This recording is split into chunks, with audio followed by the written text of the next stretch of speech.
Bismillahirrahmanirrahim. Pada malam hari ini kita akan melanjutkan ngaus kitab Ihya Ulumuddin.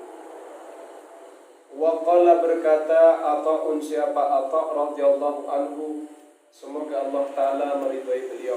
Dakhaltu, masuk siapa saya, ala Sa'id bin Musayyib, pada Sa'id bin Musayyib.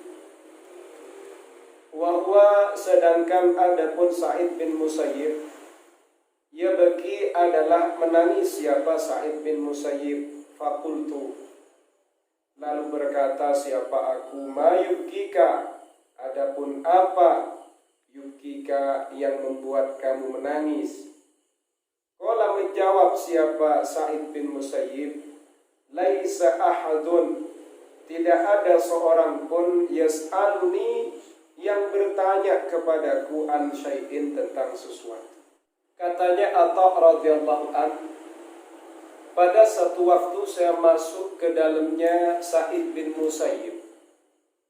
Sa'id bin Musayyib ini adalah 7 ulama besar, 7 tabi'in yang beliau ini terkenal dan sangat berpengaruh dari sisi keilmuannya, dari sisi kepribadiannya, dari sisi dakwah dan fatwahnya.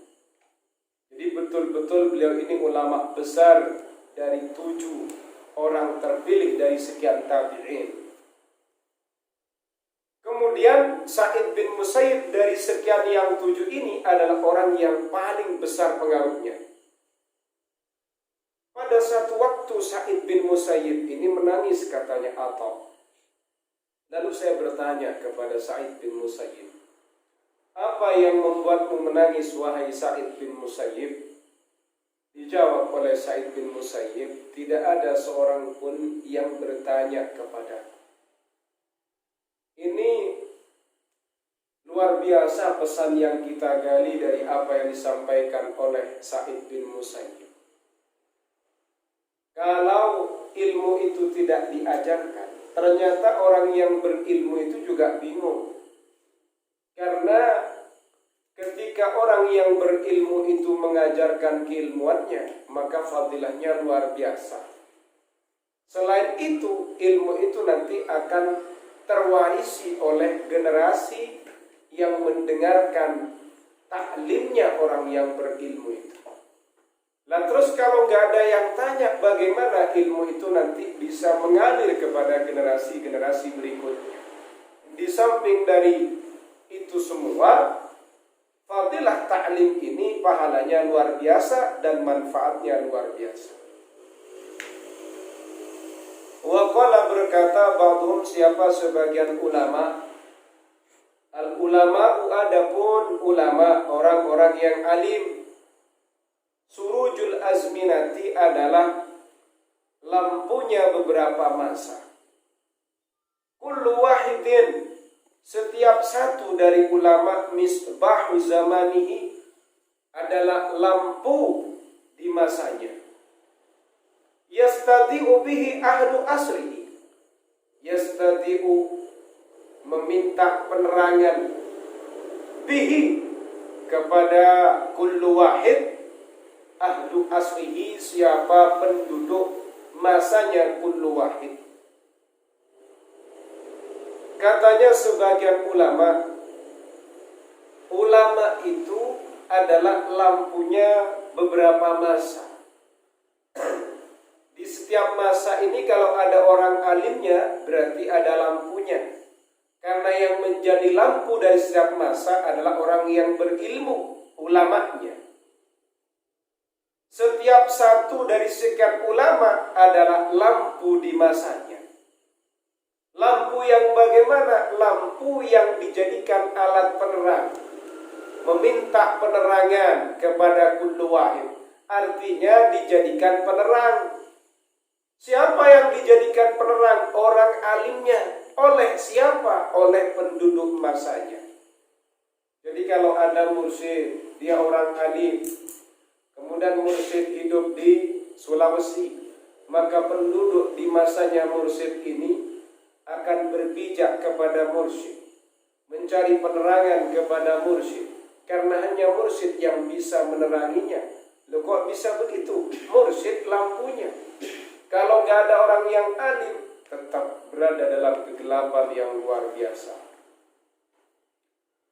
Wa qala berkata Al-Hasan, siapa Hasan rahimahullah, laulal ulama, andai saja tidak ada ulama, la sara niscaya menjadi annasu siapa manusia, mislal bahaimi seperti binatang, ay annahum yakni sesungguhnya ulama, dita'limi dengan pengajarannya, yukhrijuna adalah mengeluarkan siapa ulama, annasa pada manusia, min haddil bahimiyati dari batasan kebinatangan, ila haddil insaniyati pada batasan kemanusiaan.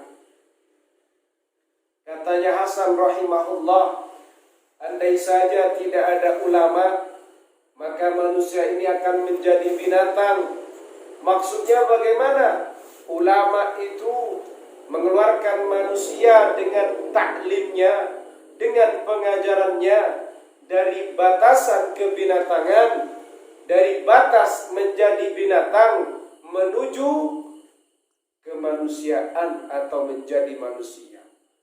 Kalau tidak ada orang alim, maka apa bedanya kita dengan binatang? Tidak ada bedanya. Apa yang membedakan Mursyid, Sofi, Ali Idris, dan Pak Puji? Kalau tidak ada orang alim, sama dengan binatang. Kok bisa? Loh iya, kan gak ada ilmu yang masuk. Akhirnya kebenaran itu ya ala kalian, bukan ala ilmu yang masuk pada hati kita, akal kita, pikiran kita, dan lain sebagainya. Persis sama dengan binatang, tidak ada yang namanya sholat, tidak ada yang namanya wudhu, tidak ada yang namanya halal dan haram, tidak ada pernikahan, kan begitu. Wa qala berkata Ikrimah, itu siapa Ikrimah? Inna lihadzal ilmi, sesungguhnya milik ilmu ini, samanan harga atau samanan nilai. Kila ditanyakan wa ma huwa, wa ma adapun apa, huwa adalah nilai.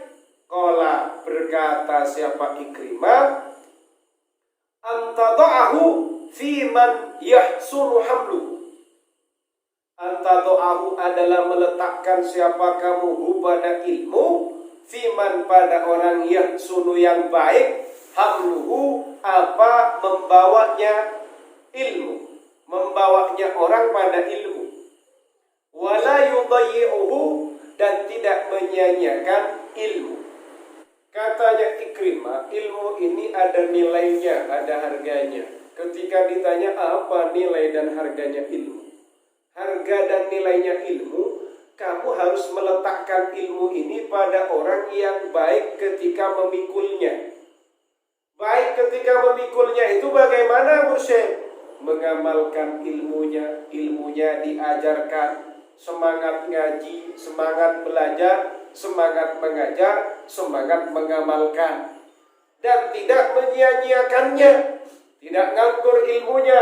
Tidak semua santri itu layak untuk diajari baca kitab kuning sih. Buktinya Fadil menyerah.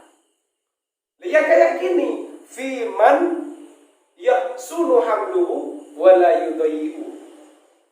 Dia secara memikul menerimanya siap, baik, dan tidak menyia-nyiakan. Paham sih? Jadi kamu harus meletakkan ilmu, berarti mengajarkan ilmu pada orang yang baik ketika memikul ilmu. Lek Mursyid tak baik memikulnya, dia tak bisa menjaga ilmu, jangan diajari. Kalau kamu ngajari, berarti yang salah tetap gurunya. Gitu. Cari murid yang baik memikul ilmunya dan tidak menyia-nyiakan ilmunya. Terus kalau ternyata murid saya ini salah, tidak baik, dia cara membawa ilmu dan memikul ilmu, dia justru menyia-nyiakan ilmu, sing goblok ya sampean. Loh, kok malah kiainya yang salah? Lo ngerti murid kayak gitu saya dikasih ilmu. Berarti sama tidak menilai ilmu, tidak menghargai ilmu, gitu loh. Makanya ada orang pengen belajar baca kitab, guru itu kadang sudah tahu sih, oh ini nggak Allah lolos belajar baca kitab. Ditanya nahwu besok aja sudah menjadi sorof kok. Tanya rofa sudah berubah jadi jam. Ini nggak layak. Berarti dia jangan kamu kasih ilmu yang ini, karena akan tersia-siakan. Ajari ilmu yang lain yang lebih bermanfaat bagi dia. Begitu. Kayak Kang Buci, nggak layak diajari ilmu nahwu sorof. Disia-siakan. Kemarin tak suruh tonton video yang pertama part 1. Ya sampai sekarang nggak ditonton. Akan berarti yang salah kalau saya paksakan mengajar baca kitab, yang goblok malah saya. Versi Ikrimah. Gitu. Mengerti orangnya akan menyanyiakan ilmu Anda kok kamu ajari itu. Itu tak penting. Terus hargai ilmu Anda, jangan diajarkan kepada orang-orang yang sejenis ini. Gitu loh. Ada yang lolos sensor, ada yang tidak lolos. Waqala berkata Yahya, siapa Yahya bin Mu'ad, al-ulama'u adapun orang-orang alim arhamu bi ummati Muhammadin sallallahu alaihi wasallam adalah lebih menyayangi umatnya Nabi Muhammad sallallahu alaihi wasallam. Ulama, orang-orang alim ini lebih menyayangi umatnya Nabi Muhammad min abaihim wa ummahatihim dibandingkan bapak dan ibunya umatnya Nabi Muhammad. Kamu kalau ketemu dengan orang alim, kalian kalau ketemu dengan ulama, ulama itu lebih menyayangi kalian daripada bapak dan ibu kalian. Kok bisa sedemikian? Qila, ditanyakan kepada Yahya bin Mu'ad, wa kaifa dzalika? Bagaimana hal itu? Qala, dijawab oleh Yahya bin Mu'ad. Qala, menjawab siapa Yahya bin Mu'ad? Lianna aba'ahum, karena sesungguhnya bapaknya mereka. Mereka itu umatnya Nabi Muhammad. Wa ummahatihim, dan ibu-ibunya umatnya Nabi Muhammad. Yahfazunahum, adalah menjaga siapa aba'ahum wa ummahatihim, hum, kepada umatnya Nabi Muhammad, min narid dunya, dari api dunia. Wahum, sementara adapun ulama, yahfazunahum, adalah menjaga siapa ulama, hum, kepada umatnya Nabi Muhammad, min naril akhirati, dari api akhirat. Lek bapak dan ibu kalian itu rasa takutnya kan cuma satu, takut kamu kelaparan. Kelaparan itu kan panas semua, itu diantara tekanan dunia. Tapi kalau ulama tidak ngasih urusan makanan, tapi yang dikasih adalah gizi akhirat, bagaimana agar kamu terbebaskan dari api akhirat atau dari neraka. Makanya katanya Yahya bin Mu'ad, berarti ulama itu lebih menyayangi umatnya Nabi Muhammad daripada bapak dan ibu mereka. Karena bapak dan ibu mereka hanya perhatiannya, fokusnya pada urusan dunia, sementara ulama fokusnya dan perhatiannya pada urusan akhirat. Wakilah, ditanyakan, awalul ilmi, adapun permulaannya ilmu. As-sumtu, adalah diam. Ilmu itu pertama kali diam. Setelah diam, summal istima'u, kemudian mendengarkan. Summal hifdu, kemudian menjaga, menghafalkan. Summal amalu, kemudian mengamalkan. Summa nasyruhu, kemudian menyebarkan. Pertama kali ilmu itu adalah diam. Anak kecil itu mursyid awal-awal dia diam. Diam. Setelah diam, dia akan mendengarkan. Setelah mendengarkan, apa yang terjadi? Dia akan menghafal, mengingat-ingat, menjaga. Setelah dia ingat, lalu dia akan mempraktekkan, mengamalkan. Setelah itu, baru dia akan mengajarkan atau menyebarkan. Wakilah, dan dikatakan alim, ajarkanlah olehmu ilmaka, pada ilmumu, man, kepada orang yajhalu, yang bodoh, siapa man. Wa ta'allam, dan belajarlah siapa kamu. Mimman, kepada orang yang mengerti siapa man.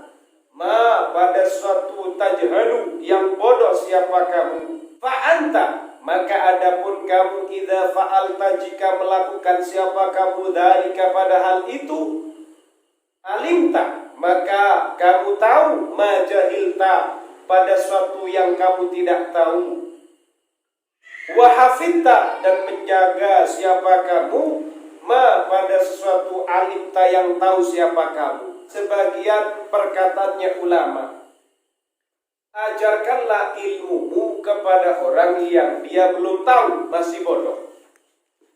Dan belajarlah kamu kepada orang yang ia mengerti atas kebodohan kamu. Kamu kalau mau berguru, saya berguru kepada guru yang dia itu tahu pada kebodohan kamu, sesuatu yang kamu tidak ketahui itu. Karena jika kamu bisa mengamalkan itu semua, maka apa yang terjadi? Kamu akan menjadi alim, menjadi tahu dengan sesuatu yang awalnya kamu bodoh. Kemudian kamu juga akan menjaga sesuatu yang sudah kamu ketahui. Sesuatu yang sudah kamu ketahui akan semakin tahqiq, semakin nyata. Sesuatu yang belum kamu ketahui menjadi diketahui. Begitu. Wa qala Mu'adz bin Jabal fi ta'lim wa ta'allum wallahu a'lam bis-shawab.